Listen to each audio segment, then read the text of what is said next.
یہ اپنے باطن کی بہتری کا ذریعہ بنتی ہے اور رزق میں اضافے کا سبب بنتی ہے۔ اور خوش نصیب اولاد ماں باپ کے لیے دعا کو کبھی بھی ترک نہیں کرتے اور لوگوں سے بھی کہتے ہیں کہ میرے ماں باپ کے لیے مغفرت کی دعا کریں۔ حضرت ابو ہریرہ فرمایا کرتے تھے کوئی ہے جو مسجد اشار میں 2 رکعت پڑھے اور میری ماں کی مغفرت کی دعا کرے؟ تو غفران و بخشش کی دعاؤں کا سلسلہ یہ پہلا مقصد ہے آج کے اس اجتماع کا اور اس قبیل کے منعقدہ اجتماعات کا۔ دوسرا مقصد پسماندگان سے اظہار تعزیت کرنا ہے۔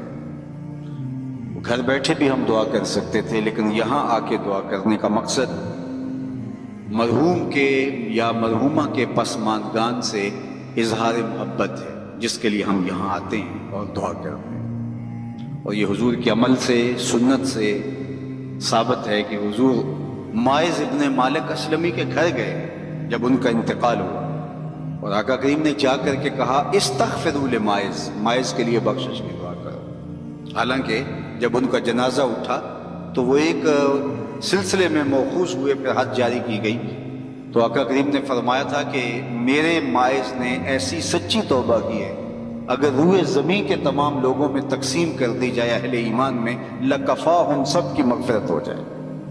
یعنی ان کی توبہ کو اوروں میں بانٹا جائے تو وہ بھی بخشے جائیں، تو ان کے گھر حضور آ کے پھر دعا کیوں کرتے ہیں جبکہ حضور فرما چکے ہیں؟ اور یہ بھی فرمایا کہ وہ جنت کی نہروں میں غوطے لے رہا ہے، جنت کی نہروں کے اندر وہ کلکاریاں لے رہا ہے، جنت کی نہروں میں نہا رہا ہے۔ تو پھر حضور ان کے گھر میں کیوں آئے؟ گھر میں اس لیے آئے کہ پسماندگان کی ڈھارس بنائیں، اور جس گھر میں حضور آئے ہوں گے وہاں کوئی دکھ رہا ہوگا، وہ کیا کسی نے کہا یہ الگ بات ہے تم آئے ہو تو کوئی نہیں، ورنہ درد تو یہاں ہزار رہتے ہیں۔ تیسرا مقصد جو ہے وہ ہمارا دوسرا مقصد پسماندگان کے ساتھ تعلق کو نبھانا ہے۔ یعنی یہ تینوں مقاصد جو چیدہ میں نے عرض کیے، تینوں مقاصد 3 اشخاص سے جڑے ہیں۔ پہلا مرنے والے کی ذات سے، دوسرا پسماندگان سے، اور تیسرا ہمارے اپنے وجود سے۔ مرنے والے کے لیے دعا، اور ہماری دعاؤں کی انہیں ضرورت ہے۔ اگر وہ اللہ کے کرم سے، اللہ کے فضل سے اللہ نے ان کو غفران و رحمت کے پردوں میں ڈھانپ لیا تو درجے بلند ہوتے تو ان سے۔ اور دوسرا مقصد پسماندگان سے تعزیت۔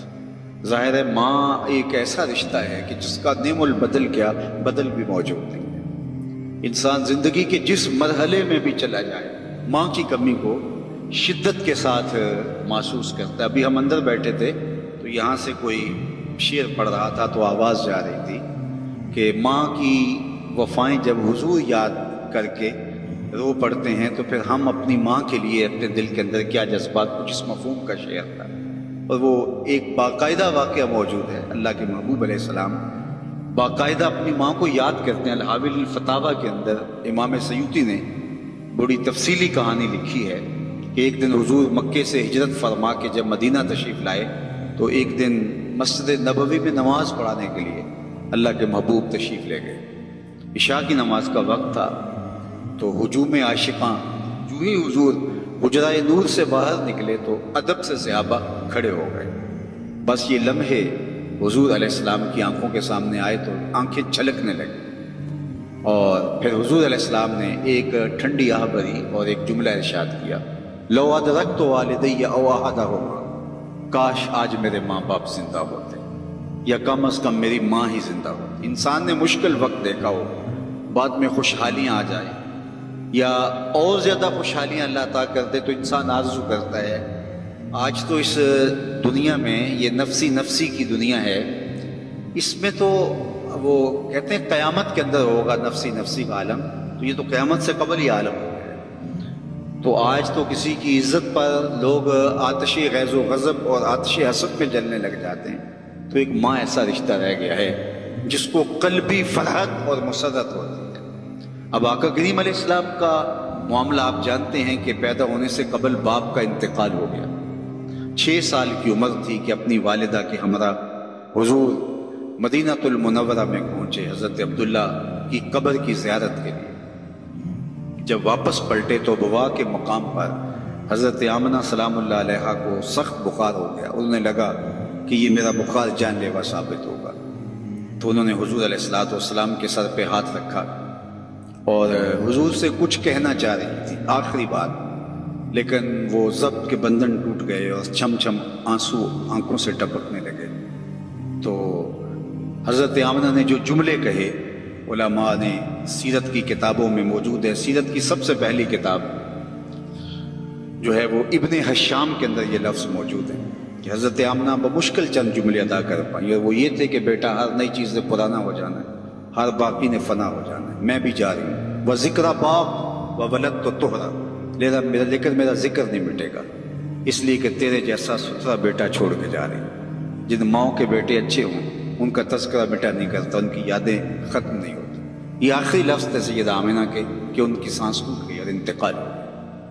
حضور اپنی ماں سے لپٹ گئے اور بار بار کہتے تھے امی آپ آگے بولتی نہیں، لیکن خاموش ہو گیا تھا چمن بولتا۔ پھر ماں کی وہی تدفین کی، ابوا کی ریت کے چھوٹے چھوٹے جو ہے وہ ٹکڑے پتھروں کے ماں کی قبر پہ رکھے، اور ہو بھی کیا سکتا تھا، وہ کیا کسی نے کہا تجھے کن پھولوں میں ہم کفن دیں، تو جدا ہی ایسے موسموں میں ہوا جب درختوں کے ہاتھ پھولوں سے خالی تھے۔ ماں کی تدفین کے بعد ام ایمن کے ساتھ حضور لپٹ کے بیٹھ گئے اور حضرت عبد المطلب کے پاس انہوں نے آ کے خبر دی کہ آپ کی بہو انتقال کر دی راستے میں، اور ابوا میں ہم نے تدفین کر دی۔ ابن حشام نے لکھا ہے کہ حضور کو آغوش میں سمیٹ کر حضرت عبد المطلب بہت روئے اور ام ایمن سے ہی کہا کہ میرے بیٹے کا تم نے بہت خیال رکھنا ہے، اور آقا کریم علیہ السلام کی ذمہ داریوں کو جس طرح پھر وہ نبھاتے رہے وہ تاریخ کا ایک انوکھا باب ہے۔ اور حضرت ام ایمن نے جس طرح ڈیوٹی سر انجام دی، حضور علیہ السلام فرمایا کرتے تھے ام ایمن میری ماں کے بعد میری ماں ہے۔ پھر حضرت عبد المطلب کا بھی انتقال ہو گیا 2 سال کے بعد، اس وقت حضور علیہ السلام کی عمر 8 برس تھی۔ سیرت کی کتابوں میں یہ واقعہ موجود ہے کہ جب امیر قریش حضرت عبد المطلب کا جنازہ اٹھا پورا مکہ امٹ آیا، لیکن 8 سال کے بچے کو دیواروں سے لپٹ لپٹ کے لوگوں نے روتے ہوئے دیکھا۔ پھر چچا کی کفالت، پھر وہ وقت بھی گزرا، مکے کے بازار، طائف کی گلیاں، کھدے ہوئے گڑھے، ڈالی جانے والی اجریاں، آلام، تکلیفیں، کفار کی طرف سے ریشہ دوانیاں، جبر، ظلم اور استبداد کی لمبی داستانیں۔ اللہ کا حکم ہوتا ہے کہ آپ ہجرت کر کے مدینے آ جائیں، تو حضور علیہ السلام مدینے چلے گئے۔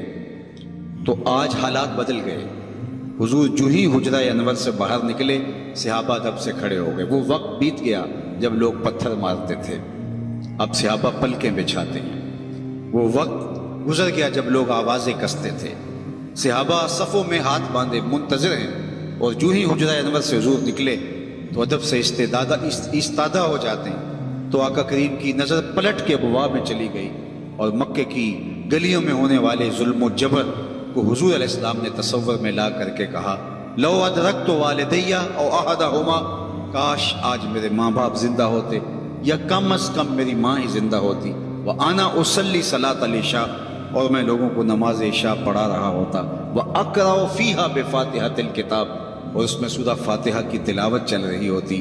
پھر میری ماں کو میرے ساتھ کوئی کام یاد آ جاتا، وہ دروازے پر آتی، چلمن سرکاتی اور میٹھی آواز میں مجھے بیٹا محمد کہہ کے آواز دیتی، فرمایا لوگوں میں اپنی نماز چھوڑ کے ماں کی بات سن لیتا۔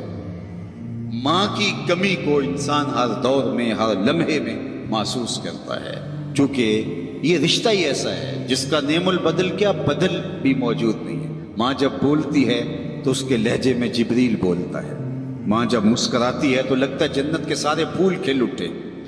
ماں کو اللہ نے وہ درد، وہ درک، وہ محبت، وہ پیار اور وہ تڑپتی ہوئی بیتاب ممتا دی ہے کہ جس کی کوئی مثال ہی نہیں ہے۔ ایک شاعر ہوا تابش، اس نے ماں کے پیار کو کتنے خوبصورت پیرائے میں بیان کیا۔ ایک مدت سے میری ماں نہیں سوئی تابش، میں نے ایک بار کہا تھا مجھے ڈر لگا۔